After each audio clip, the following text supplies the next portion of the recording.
Kristen, my friends Tiffany, Peter, Laura, and Joe. From way out in western New Hampshire, Jenny from Scotland. And last but not least, all of you who live locally.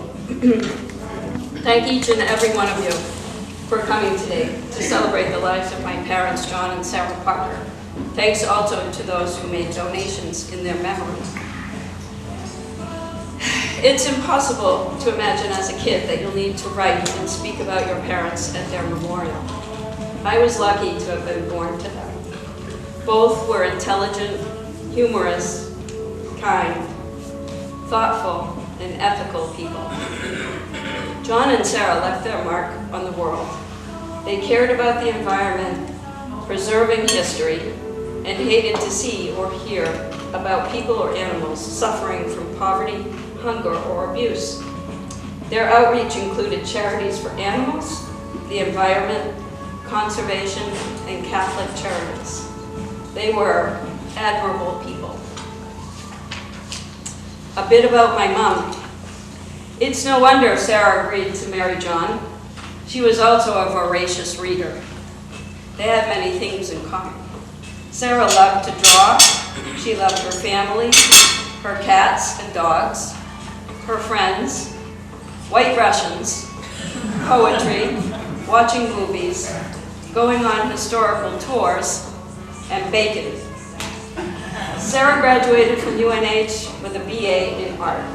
My mother's legacy has to be her incredible artistic talents, just a couple of them on view here. How do I find the right words to speak about her artwork? Her attention to detail, steady hand, and ability to work in many mediums, such as pastels, watercolor, charcoal, or pen and ink, was astounding to me. I do believe that the portraits Sarah created were the highlights of her works. She was able to capture the true personality and undeniable likeness of the person sitting for her. Most times she gave them away to the poser.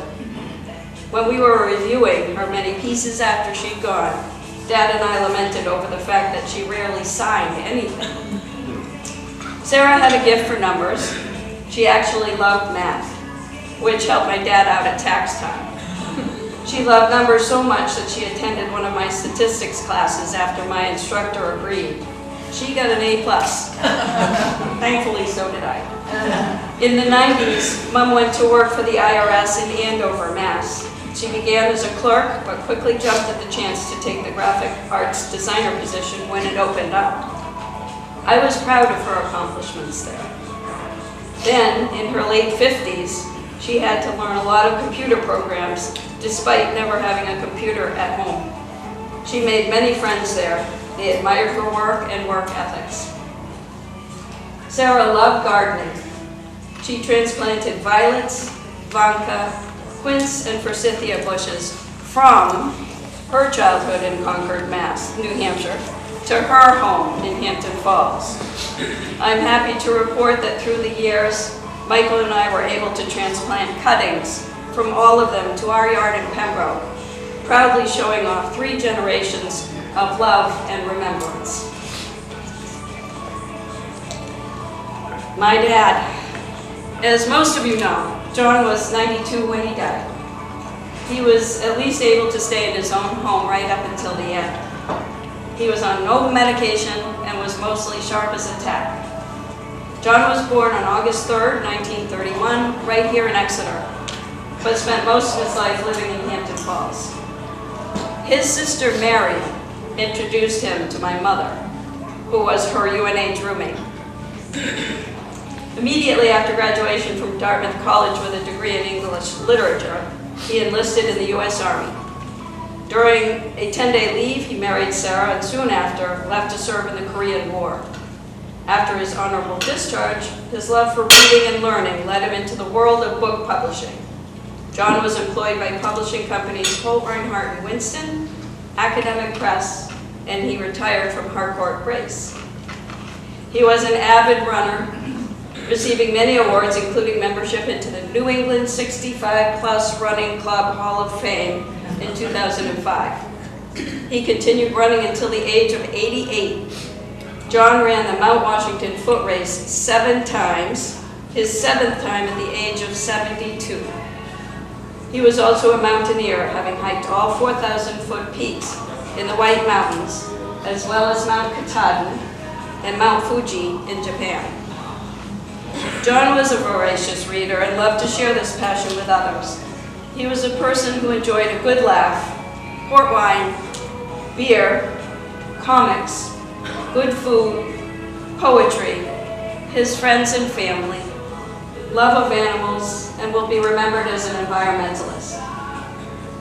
John was a man of profound integrity, a loving and caring man with extraordinary intelligence, humor, and strength. He was kind and generous. His motto, live and let live. He listened hard to what you had to say, and you knew from his questions that he heard you. Boy, as a kid, that was so true. That line I knew was going to get me. John was a co-founder and the first president of the Seacoast Anti-Pollution League. He was a town representative to the Rockingham Planning Commission for 6 years, and a proud member of the Hampton Falls Volunteer Fire Department for 29 years. Speaking of the fire department, here is a funny letter that he wrote to the fire chief regarding his invitation to the Hampton Falls Fire Department's annual cookout in 2013. I have asked my dearest, not oldest, living, lifelong friend, Nancy Tuttle, to read this. So this is in John's handwriting from July 16th, 2013 to Russell Davies, Deputy Chief, Hampton Falls Fire Department, Town of Hampton Falls, New Hampshire. And then in the from section, he took his little, the return address things you have, that's what he pasted on the letter. So it was from John Parker, the little thing that you would put on your envelope. And it was regarding the Hampton Falls Fire annual cookout. Russ, thanks for the invitation, but I must decline because of the following. You'll recall from way back when Louis Jambert was chief that I'd bring to Fogfield several quarts of my own brew for these festive events, hoping they wouldn't explode on the trip over. It wasn't too long before most of us became, shall we say, impaired. The last straw occurred years ago when a call came in, house fire, during the cookout. All hands turned to, albeit with wobbly legs. Nevertheless, we quickly laid down plenty of lines and let the water rip. Then someone, I think it was you, Russ, noticed that there was no fire showing at this location, and the homeowner, I think, was George Merrill. Seeing all his windows broken by the force of the charged hoses and water now filling up his house, that owner was pretty darn, exercise? I can't read the word, I'm sorry. Eventually frothing at the mouth over the dreadful error on our part. The worst of it was that the fire was 3 miles away. The place burned flat. Wow. Turned out it was the chief's house. And this explains why I can't come to the 2013 cookout. John, 29-year member, retired.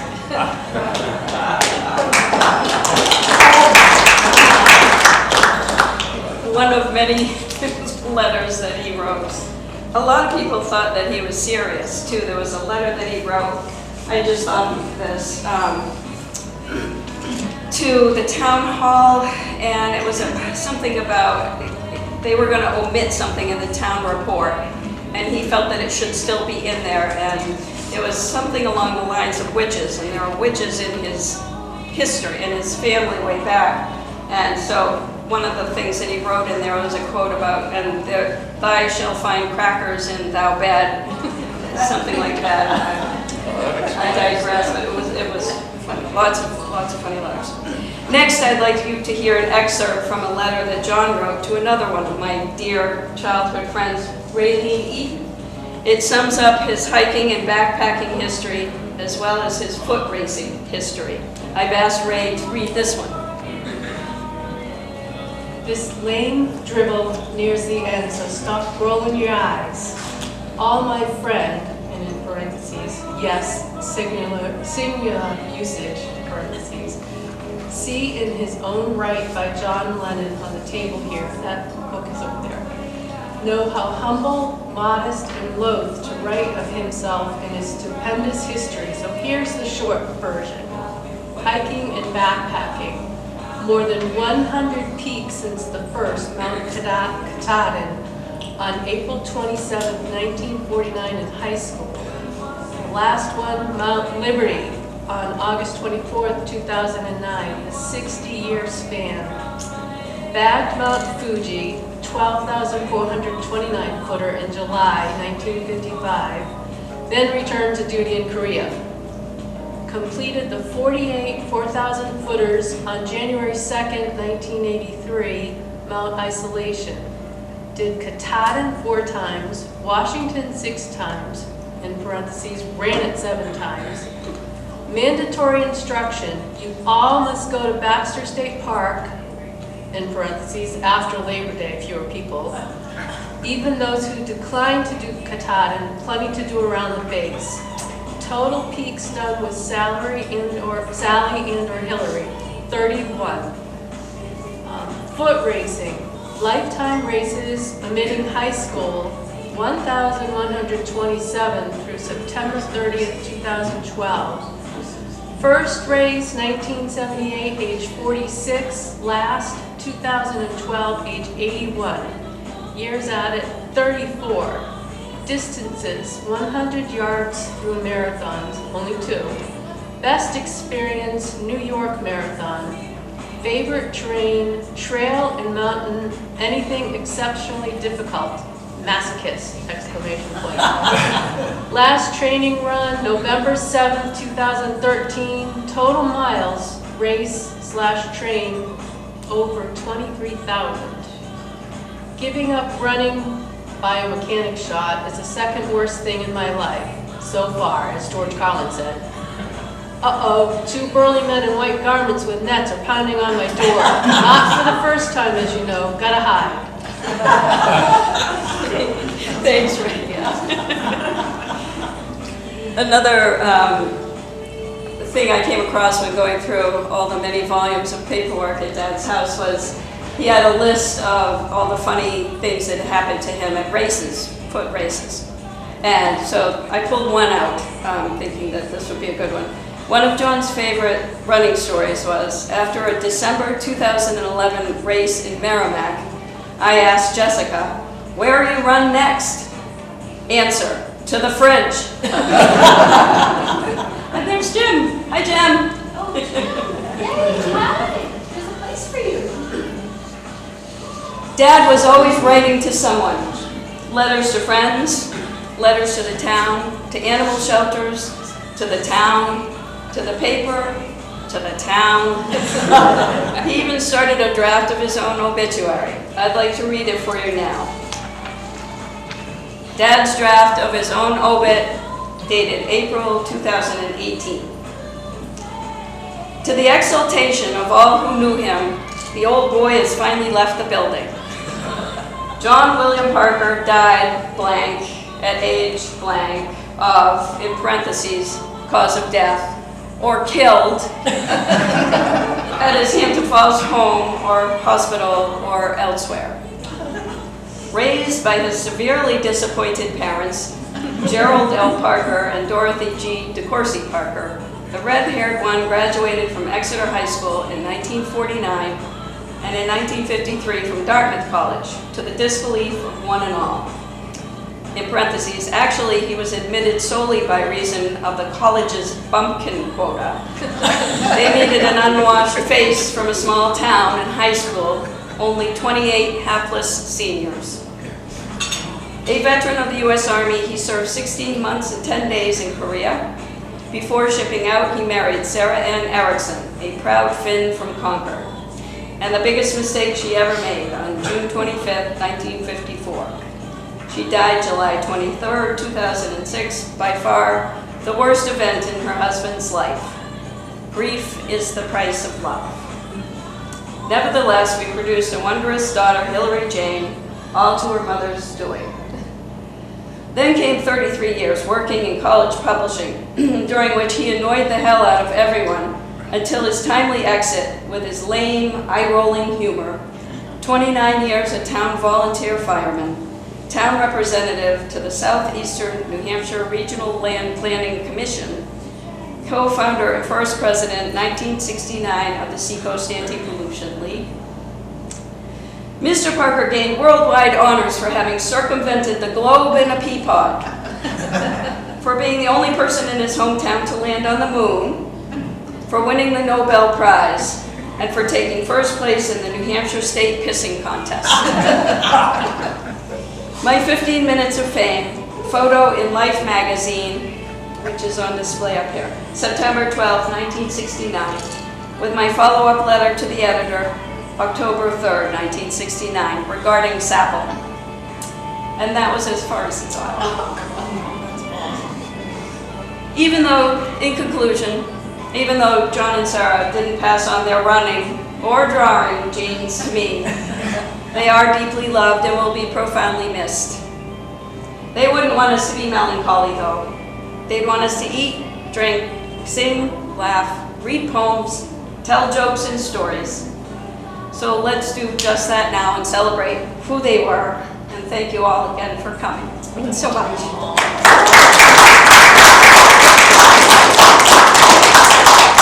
I open up the floor to anybody else who would like to say something, sing, tell a joke or a poem. I have a couple of poems, but enough of my voice for now. I'll play a song in the violin. Oh, Excellent. Peter played violin. Peter is my god sister, god brother. His parents were my godparents. Unfortunately, they're on the same plane as mom and dad and many of our loved ones. But Peter and Sarah played violin at our wedding, Michael and I. So I can't believe he brought it today, because yesterday it came into my mind, gee, wouldn't it be great if Pete brought his violin, but I thought maybe that's too much to ask. And he just did it. So, really special little moment. I'm going to go right in that spot. I was deeply into classical music, and it's something I felt like, I think they appreciated all the efforts I was making to be a musician, but I never felt like I was making a real connection to them the way they were making a connection to me. They were my godparents, and we just really absolutely adored them. So it's kind of a coincidence that I'm finally going to try to make a meaningful musical offering in their memories. I gotta think what I'm going to play. This is a Scottish air and a reel that I picked up in my travels.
Sally.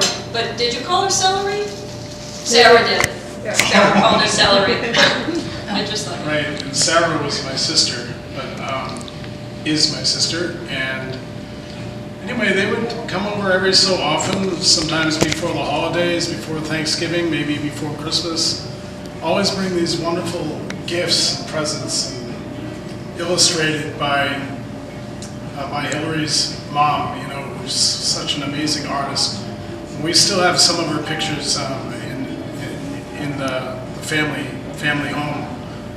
But I'll never forget, my father and John would get down to business after dinner. And it was sort of like, instead of a chess game, it was sort of like a battle of wits of sorts. And they'd have some type of beverage going there.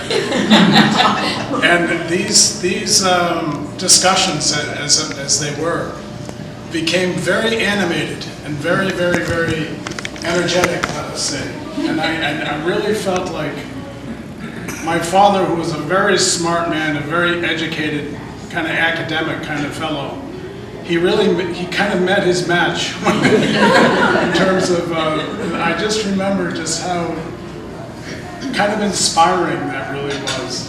So that's my story. I love it. I love it. Very true. Thank you so much. There's so many more stories, so many more stories. I was having Sunday dinner. Remember when people used to have Sunday dinner? And you had to be there for Sunday dinner. And the whole family was there. And I remember going to Hillary's, and Sarah made the best roast chicken. It was delicious. I loved it. And then Hillary invited me one time because she was having her favorite meal, curried lamb. She was so looking forward to it and invited me over, and the whole Parker family was so excited about this curried lamb. Well, unfortunately, that started my lifelong disdain for curry. I don't like the smell of it, I don't like the taste of it, I don't like lamb. So I think I went back to the chicken dinners, gave up on the curried lamb. To this day, Hillary and my husband still joke about it. Nancy, want some curry on that? My memory of Sarah is many years I enjoyed being in the kitchen with her. For John, the first thing to come to mind is John sitting in his office smoking a pipe, reading, of course. The next thing was how I never realized how well he listened. A short conversation with John, and he would remember things that were important to you or something in your life. And if he read about it, clip, clip, clip, you received an article. Oh, yeah. If I said I liked daughters, there'd be an article.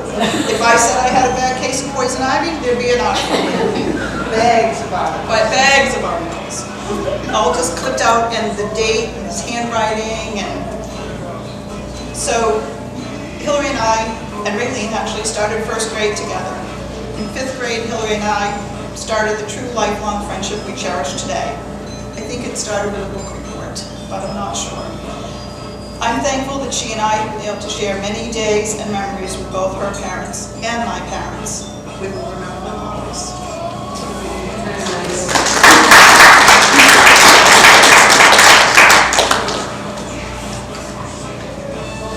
I used to go to Hillary's house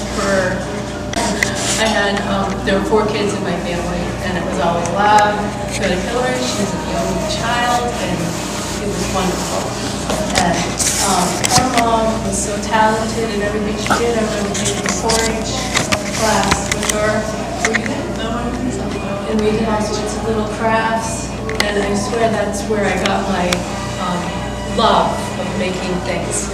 And of course, when I was in high school and I was asked by the student counselor, what do you want to do? What do you want to go to college for? And I said, I love doing crafts. And they were like, oh, occupational therapy. Like, that's not really what it is, but I found that out. But, so your mom helped put me on that path.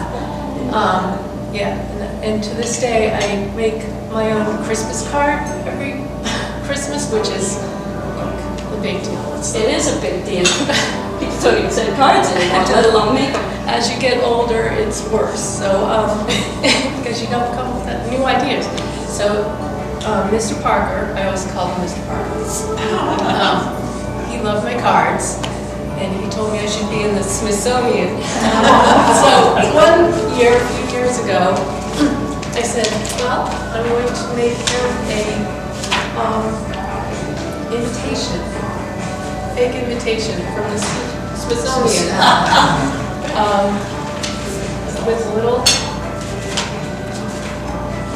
notice of my induction into the Smithsonian, and it has my picture and a few of my cards, and the website I made up was I can't believe the angst over the last 35 Christmases and coming up with a unique Christmas card idea. So I thought that would be, like, he would know that it wasn't real, but Hillary tells me he was about to put it in the newspaper. I was like, oh my God, I can't believe this. He bought it. He is now. It's so funny because he did that to me. And then he was crafting, but towards the end it took him a long time to get to that because the piles were ever growing. And anyway, he always intended to write her back about it, and he had drafted a letter. I didn't come across it, but I think it might be in there. He actually did draft a letter to the local paper, as I said, about this big happening in Raylene's life. And finally, at one point, I don't know how, I didn't really want to burst his bubble, but I finally somehow managed to fit it in that this wasn't really, it's kind of a joke, and he was like, oh, that's even funnier. First of all, he was horrified that he fell for it. And then he thought it was even funnier, so he said, well, I'm not going to let her in that I know that it's a joke now, and crafted another whole bunch of things. And it turned in, I forgot about that. I'm glad you brought that up. That was funny. Well, my letter writing to Mr. Parker all started when I lived next door, and I found a little Dixie cup that had a world record of John Parker on it. And it was, I don't even remember, 300 goldfish, or some marathon he broke the record of, and I left it in his mailbox, and I put, are you keeping secrets from your neighbors? And then this happens. Envelopes would come.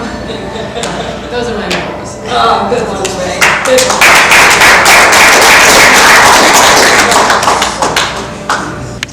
Knew each other a relatively short time. After I'd spoken with him for about an hour, I felt as though I had known him for a lifetime. He just had that magnetism about him.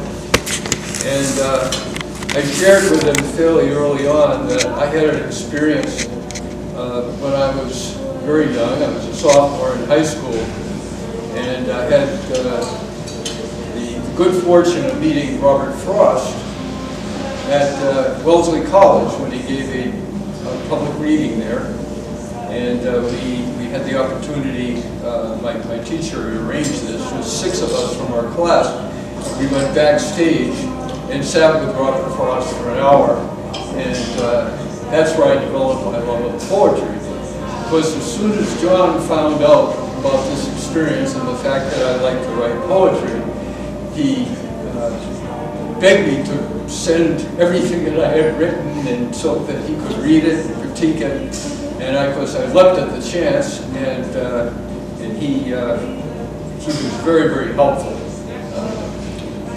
A literary man of great accomplishment. But so as time went on, John started sending me these volumes of material, and I'm sure most of you have probably been the beneficiary of these little clippings, on each of which in the margin would be extensive comment. So, I had to establish a little separate library in my house for all of this material that John was sending. But during the course of our discussion early on, we shared the fact that we were both widowers, long before our time, and I think this had a lot to do with the bonding that we established. And I wrote a poem on this particular area of the emotions that you feel when you lose a partner unexpectedly, a partner that you live. I was married for 47 years when I lost my wife unexpectedly. So I wrote this poem with John's inspiration, knowing that he had experienced similar emotions associated with grief and loss of a partner. So I'd like to share that with you now. It's called Embers. You are a perennial blossom in womanly image, beauty and wit wed in perfect union, creating a spark that kindles passion's flame in those once fortunate to feel its glow. And in those souls, the embers rest, incapable of ever being extinguished, forever saved in memory's sacred store, igniting once again at spring's first bloom. And that sort of summed up what I felt, and John mirrored my feelings, so we shared that together. But we also shared a lot of laughs in this, I guess, the 6 years that I knew John. I was very sorry to lose him as a friend, but had some wonderful memories in a big library that I could go back and reference. Thank you.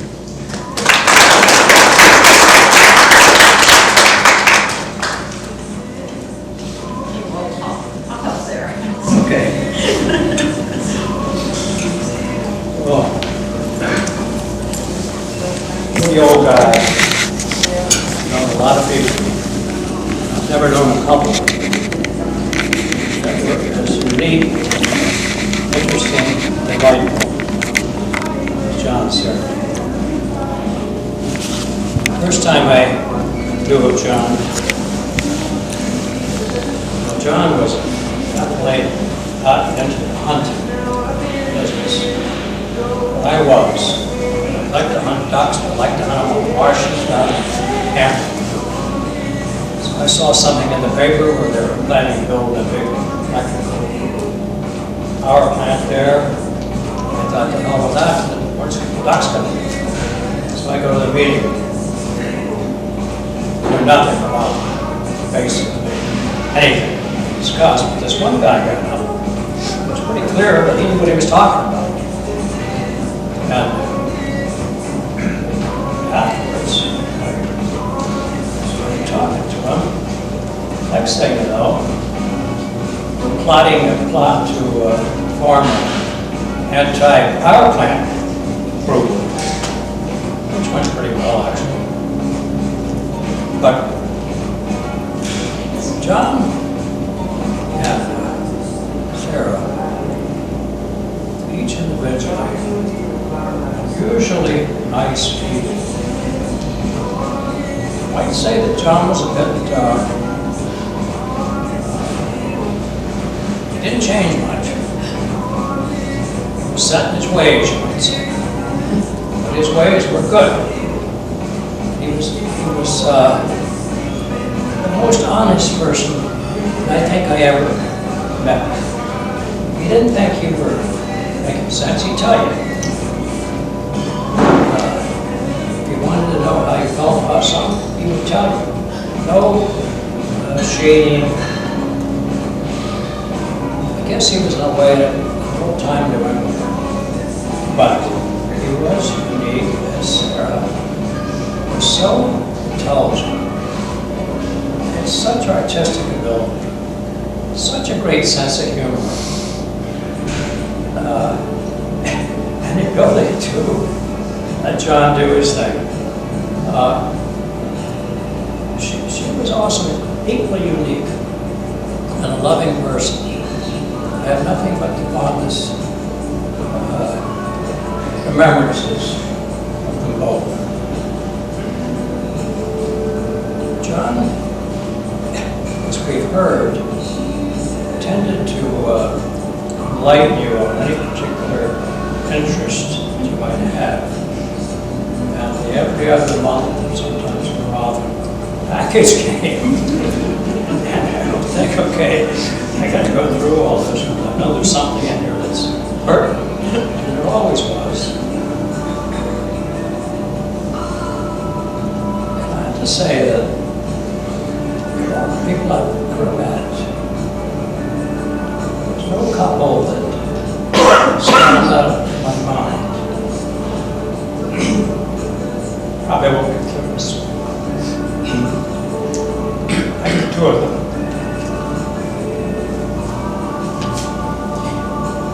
Thinking of poetry, John sent me once a clipping that I kept. And I find it to be very useful. He says, ponder this. Don't cry because it's over. Smile because it happened.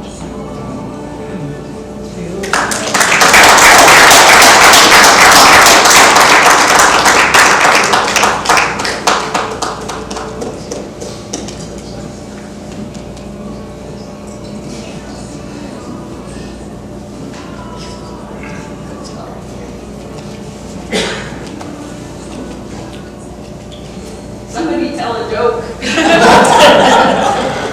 Actually, I'm gonna read a poem that Dad read at his, the funeral of one of his favorite hiking buddies, John Hackala, another proud Finn. And it's very fitting for him as well, for my father.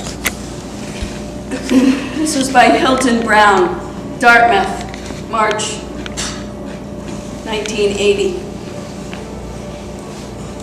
The night falls dark on Craig and Curve. Now, where the suns of noonday shone, homes the last eagle from his foray. But there must be mountains where you have gone, hills to comfort you, hills to cheer. Whenever lovers of mountains go, there, as here, climb on, old friend, climb on. That's his backpack, by the way. I can't get rid of it. I don't know what I'm gonna do with it. That was from his first hike in high school or something like that. Looks like it. Yeah, no, probably was. Had a sense of humor, read, and could drink explosive, non-recipe controlled beverages. So he brought me over to meet John Parker, and I did. And I learned right away that it wasn't John Parker, it was the Parkers. It was Sally, Hillary, and John. And had many good afternoons talking with them and visiting. And then I became an emissary, sort of bringing friends in. Both John and Sally had a very serious side and a hilarious side. One time I brought a friend over who was sort of a rough-edged Westerner named Kicker. And he asked him why his name was Kicker, because he said, I go out in the pasture and I kick cow pies and stuff. Sally thought that was pretty good. And everyone was getting on fine. And then Kicker went into the kitchen to get a beer. And when Sally came out, she had a ferocious look on her face. The temperature in Shade Parker went down about 40 degrees. And we didn't know what had happened. And I know this guy's rough, but Sally, she's tough. Well, it turned out that in conversation with her, he had addressed her as either lady or ma'am. And Sally could not tolerate that. She took that as the biggest insult. I had to use my own rough-edged explanation about this guy, and that's the culture. When you're from Rabbit Hole, Nevada, that's how you talk to people. And then she was fine, and we had a great rest of the time. And John the same way. He was very serious and also had a great sense of humor. The thing about John that I learned was when I would come in and rave about we've invaded another country or the cost of this has gone up, instead of commiserating with me, he'd say, what are you going to do about it? And I'm of the radical middle, fairly passive, and that never occurred to me that you have to do something about these things. But that's what John did. One of my favorite stories, on the way to the house, I drove past this brook, and it was pretty active brook, rocks and stuff, and there were these two fishermen in it, full LL Bean with the hats and the things and the fly rods and the hip waders, and they were flailing around. I mean, they were basically almost falling in the water, which I thought was hilarious. And I went, John, boy, I saw the funniest thing on the way over here. These guys, and they looked like they had $300 worth of outfits on, and they couldn't stand up in the water. They were flopping all around. John said, that is funny. Did you stop and help them?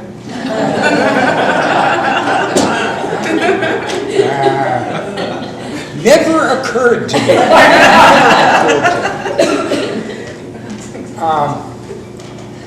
So knowing John for all those years and Sally and Hillary, they finally got me to climb a mountain.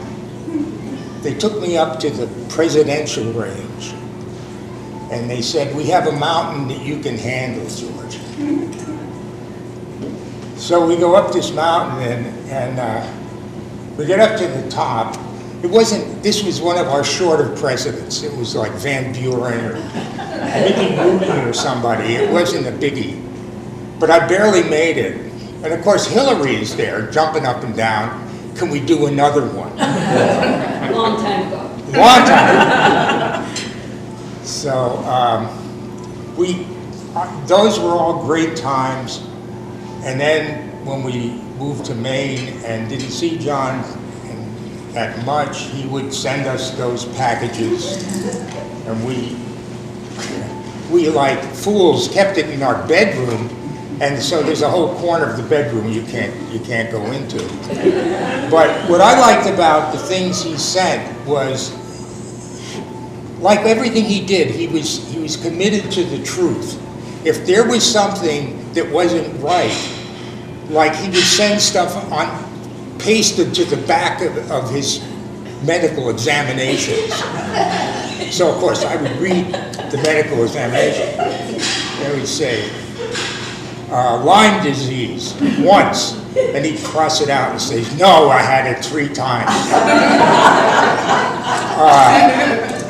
And he'd make these comments about, these are the guys that are taking care of me. And pills once every day, no, twice a day, and cross it out. So the memories linger on. I mean, we sat the other day and went through some of the pile again, just to hear John's voice again, and just feel what everyone has said here today, that the Parkers, an amazing family, and we'll always remember them.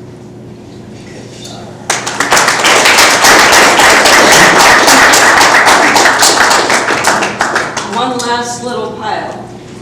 Wow! And believe it or not, there's a letter from Kicker in here. Ah! Thank you. You're welcome. Thank you. Kicker it wasn't just Kicker, it had the full. No, it was Kicker. It was Kicker. I would just sort of wait and hear, when are they going to talk about going to see Sally and John? And usually we would stop at their house in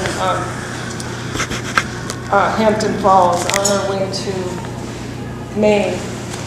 But in so doing, I realize now how much that had actually made like a scaffolding of of my entire life in a way, because I learned what friendship was about, and I think I kind of expect that now, and many times it's nothing like that, so I'm disappointed.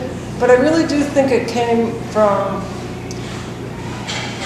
Sally and John's friendship with my parents, and Hillary with my sister, and I used to love, even I've talked to Hillary about this before, but I would just, at night, they would talk pretty much all night, at least John and my dad, Ralph, did.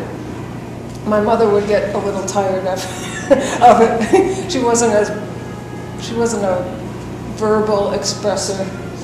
You know, she had other ways of expressing herself. But I would just, between hearing their arguments, whether it be about philosophy, about John and my father, and maybe there would even be another college friend. By the way, my mother went to college with Sally. That's how we knew.